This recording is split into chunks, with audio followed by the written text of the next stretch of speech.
ये बुढ़िया कब तक इस घर में बैठी रहेगी? ना कुछ कमाती है, ना घर के कामों में हाथ बटाती है। ऊपर से घर में अलग इसका खाने और रहने का बोझ है। इसे घर से निकाल।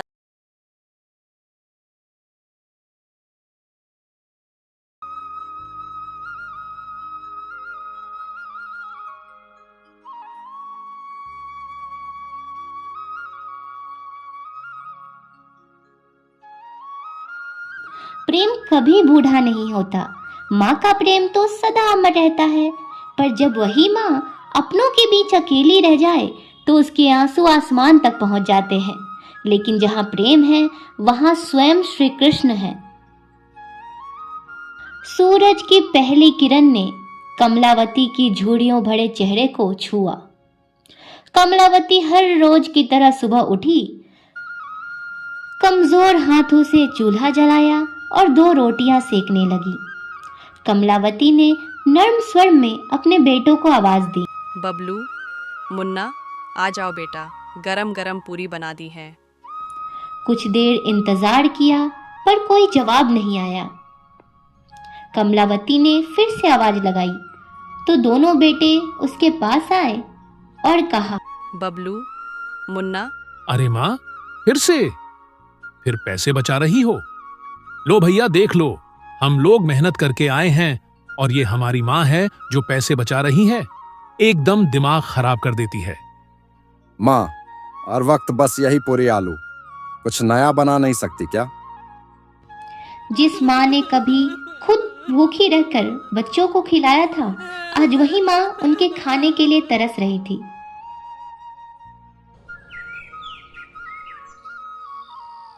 रात का सन्नाटा था। कमरे में दोनों बेटे और बहुएं बैठे बातें कर रहे थे। अब ये बुढ़िया कब तक इस घर में बैठी रहेगी? ना कुछ कमाती है, ना घर के कामों में हाथ बटाती है। ऊपर से घर में अलग इसका खाने और रहने का बोझ है।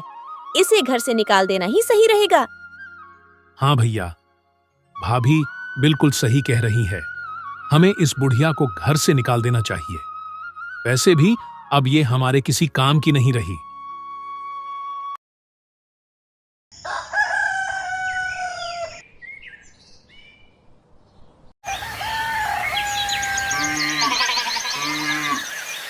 सुबह होते ही कमलावती को उसकी गठरी के साथ उसके बच्चों ने धक्के मारकर बाहर निकाल दिया और कहा, जा माँ, अब ये घर तेरा नहीं रहा, तू कहीं और जाकर रह। माँ के दिल पर एक एक शब्द तीर की तरह चुभते गए।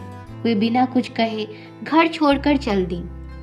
हे कृष्ण, जिन बच्चों की खातिर मैंने इतनी तकलीफें सही, रात दिन जाग कर उनकी देखभाल की, आज उन्हीं बच्चों ने अपनी माँ को बेघर कर दिया। मैं कहाँ जाऊँ, क्या करूँ, कुछ समझ नहीं आ रहा है। ये बुढ़ापे का दर्द और बच्चों की जुबान से निकले हर शब्द नासूर बन गए हैं।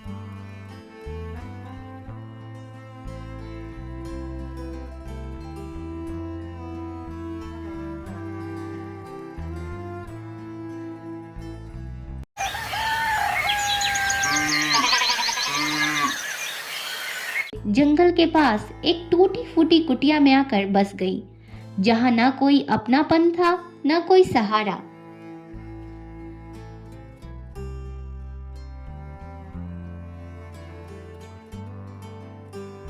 समय बीतता गया।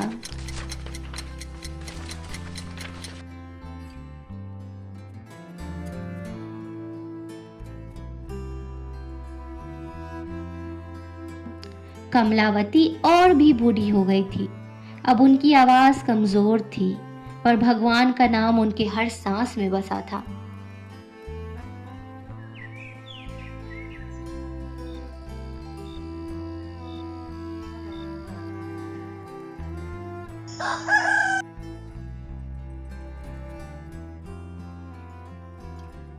बाहर रंगों का त्योहार होली मनाई जा रही थी, पर कमलावती की कुटिया में सिर्फ तन्हाई थी।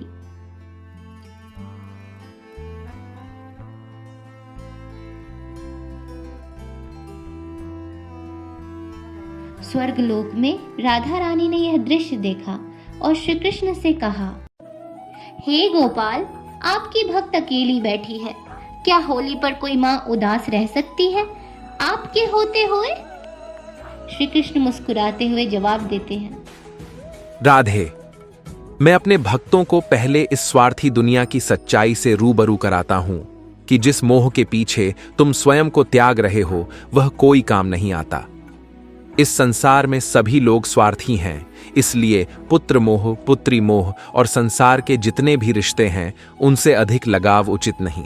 अब मेरी भक्त को यह बात समझ आ गई है, अब मैं उसे सुख की ओर ले जाऊंगा।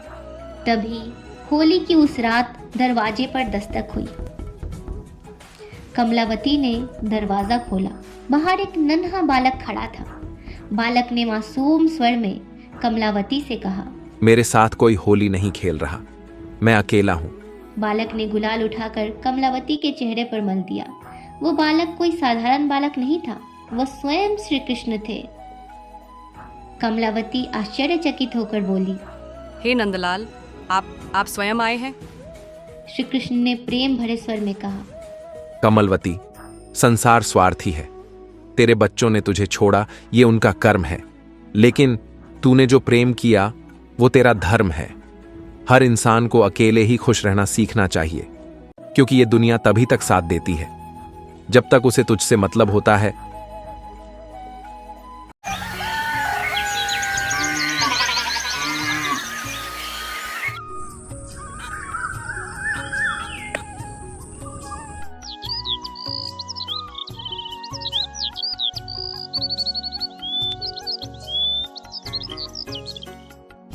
उस दिन कमलावती ने जाना कि इंसान भले ही अकेला रह जाए, पर भगवान कभी उसे अकेला नहीं छोड़ते। जब दुनिया में कोई आपका साथ नहीं देता है तो ऊपर वाला आपके साथ हमेशा रहता है। यह संसार तो लोभी है ही, जहाँ स्वार्थ वही संसार। इसलिए भक्ति कभी नहीं छोड़नी चाहिए, क्योंकि हमारे भगवान हमेशा हमारे साथ हैं। निधि कथा मंथन में आपका स्वागत है। अगर आपको यह कहानी अच्छी लगी हो तो लाइक, कमेंट और शेयर ज़रूर करें, और कमेंट में एक बार जय श्री कृष्णा ज़रूर लिखें। सबको होली की हार्दिक शुभकामनाएं। धन्यवाद।